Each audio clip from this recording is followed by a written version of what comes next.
সন্দেশখালী কাণ্ডের নয়া দাবি ইডির। শাহজাহানের বাড়িতে গিয়েই তাকে ফোন করা হয়। অভিযানের কথা শুনে ফোন কাটেন শেখ শাহজাহান। এরপরই ব্যস্ত হয় তৃণমূল নেতার দুটি ফোন। উস্কানি দেওয়ার পরই হামলা হয় ইডি আধিকারিকদের ওপর। পুলিশের কাছে অভিযোগ ইডি। সন্দেশখালী কাণ্ডে নয়া দাবি ইডির।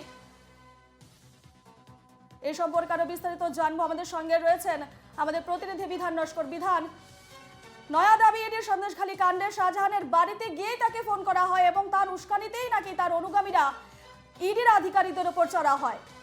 বিধান,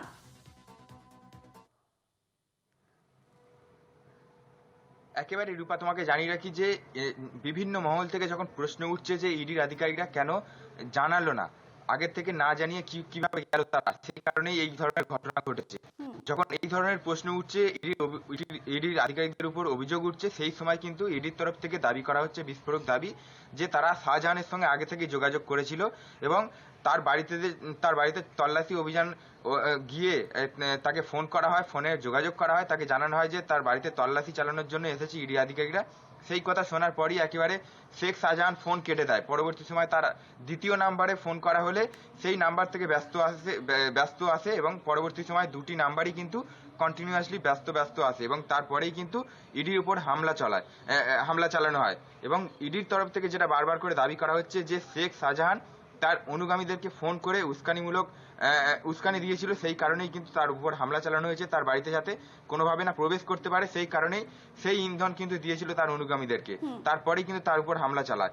ইডির তরফ থেকে আরো বিস্ফোরক দাবি করা হচ্ছে যে যেদিন এই হামলা চালানোর ঘটনা ঘটে বা যেদিন তার বাড়িতে তল্লাশি অভিযানে যায়, সেই দিন কিন্তু তার যে ফোনের টাওয়ার লোকেশন তার কিন্তু একেবারে শেখ শাহজাহানের বাড়িতেই ছিল। সেখান থেকে কিন্তু স্পষ্ট যে শেখ শাহজাহান কিন্তু সেই ঘটনার দিন একেবারে বাড়ির মধ্যেই ছিলেন এবং এই যে ঘটনা তার ইন্ধনেই ঘটেছে, এমনটা কিন্তু ইডির তরফ থেকে বারবার করে দাবি করা হচ্ছে। এবং এই গোটা ঘটনায় যখন পুলিশের ভূমিকা নিয়ে প্রশ্ন ওঠে, তখন কিন্তু পুলিশের কাছে যে অভিযোগ জানানো হয় যে তাদের উপর হামলা চালানো হয়, তাদের নথিপত্র কেড়ে নেওয়া হয় ইডির আধিকারিকদের, এই অভিযোগ পাওয়ার পরও কিন্তু পুলিশের ভূমিকা কিন্তু একেবারে নিষ্ক্রিয়।